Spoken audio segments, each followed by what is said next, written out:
El Producto Interno Bruto nominal de Colombia asciende a 230.844 millones de dólares y corresponde en un 15% al sector agropecuario, en un 23% al sector extractivo y en más de un 60% al sector de servicios.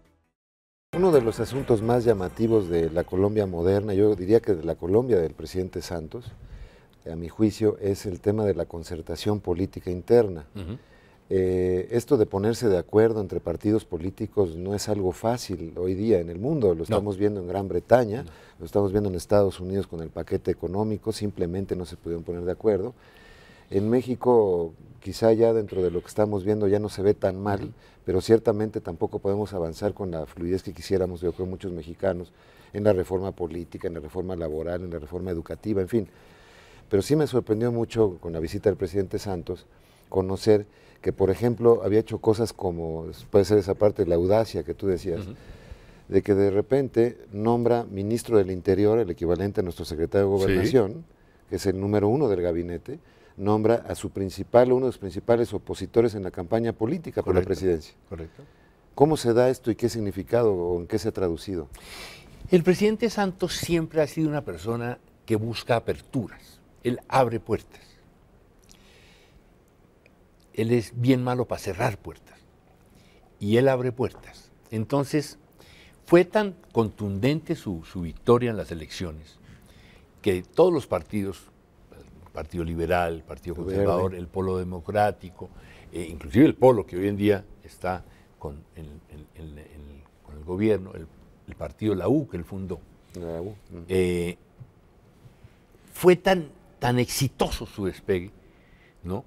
Y fue tan generoso el presidente Santos en la constitución de su gabinete que los partidos no tuvieron otra opción de decir, le aceptamos, camine. Pero no se quedó con todas las canicas. No se quedó con todas las canicas. Entonces, él sigue respetando los partidos, el Partido Liberal el Partido Liberal, el Partido Conservador. Como necesidad política no tenía ninguna, él gana con la votación más alta en la historia de Colombia. Entonces podría haber dicho, ya voy a gobernar casi de forma imperial. Exacto, no. Y hace lo contrario, y jala, todo lo contrario. como si en México el presidente Calderón al llegar a la presidencia hubiera jalado no sé, a López Obrador o a Roberto Madrazo como secretario de Gobernación. Exacto. Entonces, por ejemplo, nombra al doctor Germán Vargas Lleras, que fue su gran opositor, lo nombró. Sí, es fantástico. ¿No? Y el presidente Santos fue una persona muy crítica, por ejemplo, del presidente Hugo Chávez y de su política, muy crítica. Y a los 8 días lo tiene firmando la paz. ¿Cómo hace eso el presidente Santos? Forma parte de sus cartas Pero el políticas. hecho de que tenga uno de sus principales adversarios en la contienda por la presidencia como ministro de Gobernación o secretario, ministro del Interior, como dicen ustedes, ¿se ha traducido en qué, por ejemplo, frente al Congreso? Hombre, que el ministro Germán Vargas, con obviamente la dirección del presidente Santos, han logrado unos acuerdos y sacado unas reformas políticas y unas reformas a la justicia, por ejemplo la ley de víctimas, por ejemplo, que era una necesidad imperiosa que teníamos en Colombia, sacar esa ley de víctimas, ¿no? De reparación a las víctimas. Que es para reparar los daños de víctimas de la violencia en general en De Colombia. la violencia general. No nada más crimen organizado, no nada más las FARC, no nada más el ELN. Ni el ejército. Ni el ejército. Es decir, todos. Víctima. Ya. Es decir, tenemos que reparar, ¿sí? Y tenemos que lograr un perdón a todas las víctimas de la violencia en Colombia. ¿Y qué se les va a dar? Provenga de donde provenga la víctima. ¿Qué es lo que tiene la ley en cuenta? ¿Qué se les va a dar, digamos, a una víctima? ¿Se les va a dar justicia o se les va a dar dinero? O... Se les va a reparar de alguna manera monetariamente. Ya.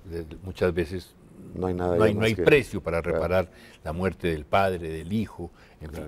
Pero se les va a reparar de alguna manera monetariamente. Se está trabajando durísimamente en que las tierras vuelvan a sus dueños originales. Hay problemas, surgen los avivatos, ¿no? Surgen las mafias, ¿no? Siempre tenemos los testaferros, ¿no? Pero se está haciendo una labor que el mundo algún día, si lo logramos, y lo vamos a lograr, va a reconocer lo que está haciendo el gobierno Santos. es la restitución de tierras a su propietario, a su dueño, al que la trabaja y al que la tiene que trabajar. Que fueron desplazados por algún grupo violento. Claro. ¿Sí? Entonces es muy interesante esto y que además se haga tabla rasa de que quien sea víctima no importa. Exacto. No importa de dónde provenga el origen de su victimario, se le repare y se le restituya sus tierras o sus propiedades. Ahora, para eso se necesita dinero y entrando en los temas del dinero, creo que resulta muy interesante que en los últimos 5 años el promedio de crecimiento de Colombia ha estado alrededor del 7-8% anual. Exacto. Que es envidiable realmente a nivel regional, lo cual le va dando un soporte a la pacificación y a la paz democrática, como le llaman en Colombia. La seguridad democrática. La seguridad democrática. Y en este momento, ¿cuáles sean los sectores más activos o por qué está creciendo tan rápido la economía colombiana? ¿Es el tema del petróleo? Sí, en petróleo, fíjate, Enrique, que estamos encontrando unas vetas que eran obvias, entre comillas, para que nosotros las descubriéramos. No es posible que Colombia está aquí, Venezuela está llena de petróleo, Ecuador está aquí lleno de petróleo y nosotros no. Creo que nosotros hemos tenido una política petrolera que no fue muy audaz, muy activa, y nos dormimos un poco en ese aspecto. Hoy, y desde luego desde el gobierno del presidente Uribe, se ha incentivado mucho eso y estamos encontrando mucho petróleo. La minería, estamos haciendo cosas muy importantes y está llegando mucha inversión mexicana. En el petróleo, déjame regresar un segundo. ¿Cuál es la configuración que tienen en Colombia? ¿Es un tipo Pemex o son muchas empresas, multinacionales, nacionales nada más? ¿Cuál es la...? Ecopetrol es la empresa central del Estado, pero Colombia no tiene un monopolio ¿no? Entonces, empresas extranjeras pueden llegar, licitan un pozo, se explota el petróleo, hay un acuerdo con Ecopetrol y con el Estado para su producción, su comercialización y su rédito, pero estamos abiertos. Pero ha sido un detonador bien importante. Muy importante, ha sido muy importante, y inclusive te cuento que estamos en conversaciones con PMI, con Pemex, para llevar a Pemex, porque ustedes, por ejemplo, Pemex son muy buenos en la exploración offshore. Sí. Nosotros, por ejemplo, somos muy buenos en la exploración en tierra. Entonces, nosotros creemos tener en nuestras aguas marinas